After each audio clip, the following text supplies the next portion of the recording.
কারণ বাবাজিরা আমার, আল্লাহর পয়গম্বর হযরতে মুসা কালিমুল্লাহ, তিনি এই কালিমুল্লাহ লকবটা কিভাবে পাইলেন? আল্লাহর বন্ধু মুসা কালিমুল্লাহ এই লকবটা এই কারণে পাইলেন, মুসা আলাইহিস সালাম নিজে থেকে ইচ্ছে পোষণ করেছিলেন আমার আল্লাহরে দেখার জন্য।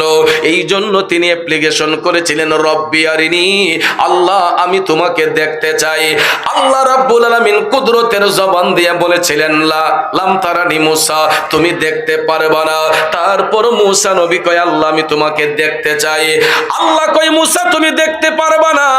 একবার, দুইবার, তিনবার বলার পরে চারবারের বেলায় আল্লাহ কয়, যাক, আমার মুসা যেহেতু নিজে থেকে ইচ্ছে পোষণ করেছে আমি আল্লাহকে দেখার জন্য, তাকে একটু অনুমতি প্রদান করে বিসমিল্লাহির রহমানির রহিম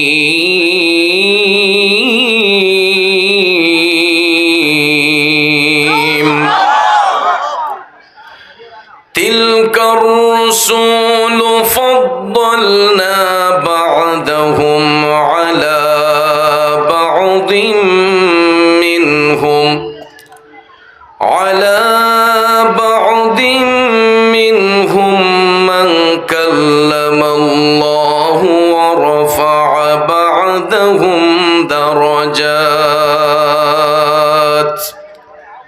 صدق الله العظيم وصدق رسوله النبي الحبيب الكريم ونحن على ذلك من الشاهدين والشاكرين والحمد لله رب العالمين ربي صل وسلم وبارك عليهم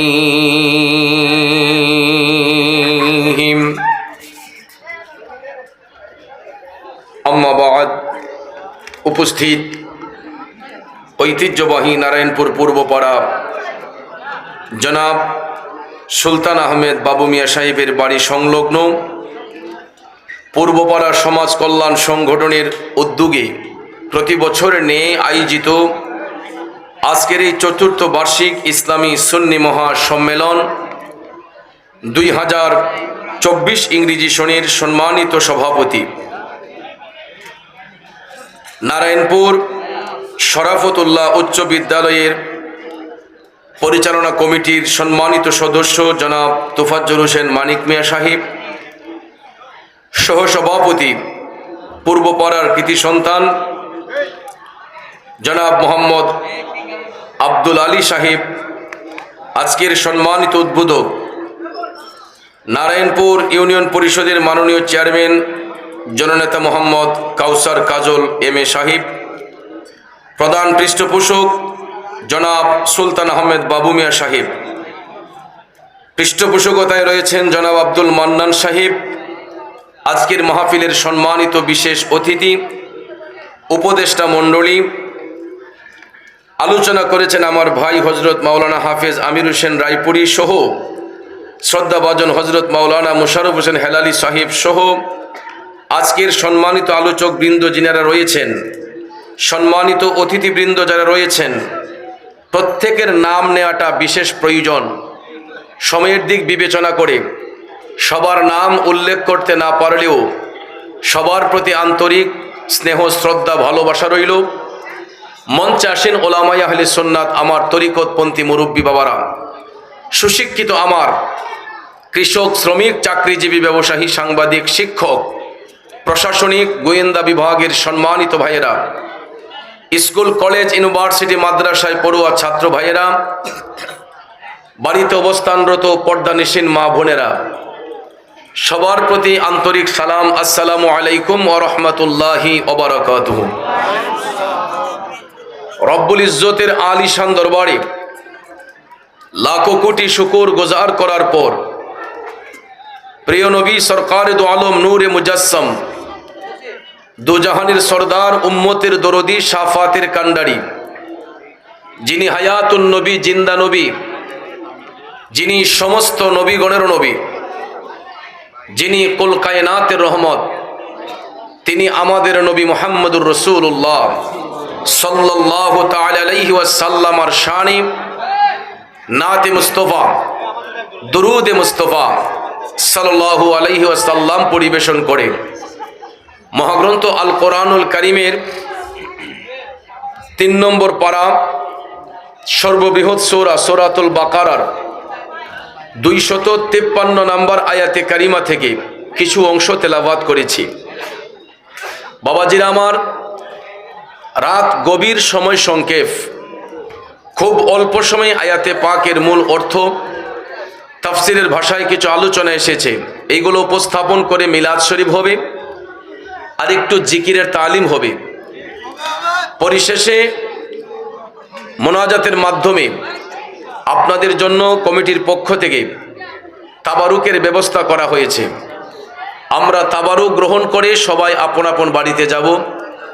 আল্লাহ পাক যেন শেষ মোনাজাত পর্যন্ত আমাদের সকলকে ধৈর্যের সহিত বসার সুযোগ দান করেন। আমরা সকলে বলি আমিন। আর একটু জোরে বলি আমিন। প্রিয় ভাইয়েরা আমার, এই পৃথিবীতে আমার আল্লাহ আপন পরিচয় দেওয়ার জন্য যুগে যুগে বহু নবী রাসূল এই পৃথিবীতে আল্লাহ তাআলা প্রেরণ করেছেন, ঠিক কিনা বলেন? 1,24,000 মতান্তরে 2,24,000 নবী রাসূল আল্লাহ তাআলা পৃথিবীতে প্রেরণ করেছেন। যত নবী রাসূল আল্লাহ প্রেরণ করেছেন সকল নবীগণ আমার আল্লাহর বন্ধু, কথা কোন ঠিক কিনা? তবে সব বন্ধুর সমান মর্যাদা নয়। বন্ধু আল্লাহর সবাই, কিন্তু সব বন্ধুর আবার মর্যাদা সমান নয়। নবী এবং রাসূলের মধ্যে কেউ হয়েছেন কালিমুল্লাহ, কেউ হয়েছেন খালিলুল্লাহ, কেউ হয়েছেন জাবিউল্লাহ, কেউ হয়েছেন রুহুল্লাহ, আবার কেউ হয়েছেন হাবিবুল্লাহ, ঠিক কিনা বলুন? যুবক বন্ধুরা আমার, রাত গভীর, লম্বা চূড়া কথা বলে সময় নষ্ট করব না বাজানরি। কালিমুল্লাহ শব্দের অর্থ আল্লাহর বন্ধু, খালিলুল্লাহ শব্দের অর্থ আল্লাহর বন্ধু, রুহুল্লাহ শব্দের অর্থ আল্লাহর বন্ধু, জাবিউল্লাহ শব্দের অর্থ আল্লাহর বন্ধু, হাবিবুল্লাহ শব্দের অর্থ আল্লাহর বন্ধু। প্রত্যেকটা শব্দের একটাই অর্থ হয়, সেটা হলো আল্লাহর বন্ধু। এখন আপনারা বলুন, সব বন্ধুর কি সমান মর্যাদা? সব বন্ধুর সমান মর্যাদা নয়, মর্যাদার দিক দিয়ে একটা ক্লাসিফিকেশন রয়েছে, আর এটাই আল্লাহ রাব্বুল আলামিন মহাগ্রন্থ আল কোরআনুল কারীমের সূরা বাকারার 253 নম্বর আয়াতে কারিমার দ্বারা প্রমাণ করেছেন। বিসমিল্লাহির রহমানির রহিম।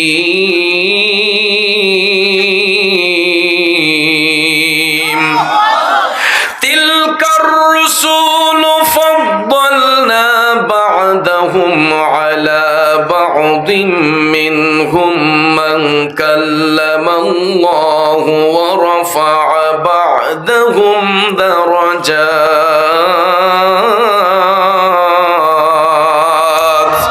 জোরে বলেন ঘোষণাকার। আল্লাহ বলেন, এ রাসূলগণ তাদের একজনের মধ্য হতে আরেকজনকে শ্রেষ্ঠত্ব দেওয়া হয়েছে। তাদের মধ্যে এমন কেউ রয়েছেন যাকে আমার আল্লাহ উচ্চ মর্যাদা দিয়েছেন। শুধু তাই নয়, নবী রাসূলের মধ্যে এমন কেউ রয়েছেন যার সঙ্গে আমার আল্লাহ তাআলা কথা বলেছেন। ও বন্ধু, এটা হলো আয়াতে পাকের সরল তর্জমা।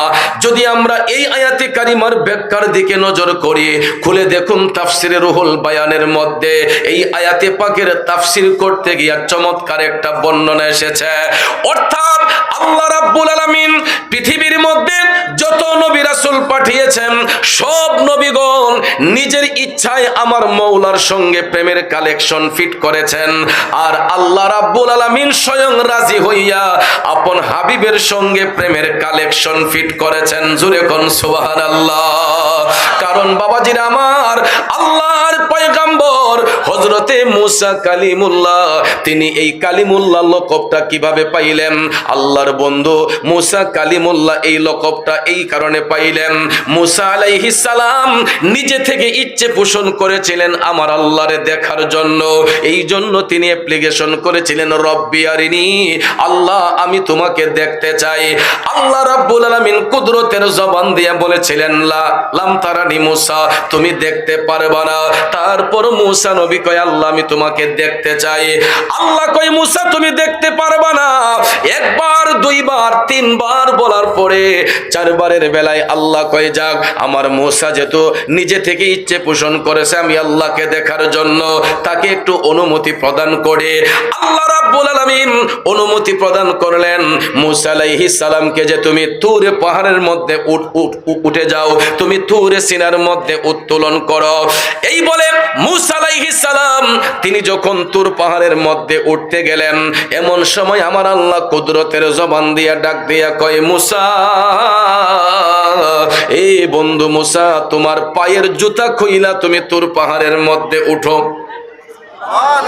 আরো জোরে কোন মুসা আলাইহিস সালামকে আল্লাহ নির্দেশ দিলেন, জুতা খুলে তুমি তুর পাহাড়ের মধ্যে উঠো। মুসা আলাইহিস সালাম পায়ের জুতা খুইলা তিনি তুর পাহাড়ের মধ্যে উঠলেন। জোরে বলেন, কারে দেখার জন্য? আরো জোরে কোন, কারে দেখার জন্য? এরে নারায়ণপুরের বাবাজিরা, মুসা আলাইহিস সালাম তুর পাহাড়ে উঠার পরে আমার আল্লাহকে দেখতে গেলেন। আল্লাহ রাব্বুল আলামিন কই, মুসা তোমার চোখের সামনে একটা নূরের পর্দা দেখা যাচ্ছে, তুমি এই নূরের পর্দাটা একটু উত্তোলন করো। নির্দেশ পাইয়া মুসা আলাইহিস সালাম নূরের পর্দায় হাত দিয়ে উত্তোলন করতে দেরি হয়েছে, আমার আল্লাহর নূরে তাজাল্লিতে তুর পাহাড়টা জ্বলে পড়ে সার হইতে দেরি করে নাই। মুসা আলাইহিস সালাম নূরের পর্দা উত্তোলন করতে দেরি হলো, তুর পাহাড়টা ছাই হতে দেরি হইল না। আল্লাহ রাব্বুল আলামিন ডাক দিয়া কয়, বন্ধু মুসা, এই জন্যই বলেছিলাম তুমি আমার নূরের তাজাল্লি সহ্য করতে পারবে না। হে মুসা, তারপরে যদি তুমি তুর পাহাড়ের মধ্যে উঠেছিলা বড় আশা করে আমি আল্লাহকে দেখার জন্য, মুসা রে, তোমার পায়ের কারণে আমি তুর পাহাড়ের ছাইগুলাকে সুরমা হিসেবে কবুল করে নিলাম। যেই সুরমা আমি আপনি এখন পর্যন্ত চোখের মধ্যে লাগাই, এটা মুসা নবীর বরকতে মুসা আলাইহিস সালাম আমার মওলা পাকের নূর তাজাল্লি যখন সহ্য করতে পারে নাই, তখন তুর পাহাড়টা জ্বলে পুড়ে সারকার হয়েছিল। আর ওই তুর পাহাড়ের ছাইগুলাকে আমার আল্লাহ সুরমা হিসেবে কবুল করে মুসা আলাইহিস সালাম উপাধি পেয়েছিলেন কালিমুল্লাহ। জোরে জোরে কন্যা সুবহানাল্লাহ।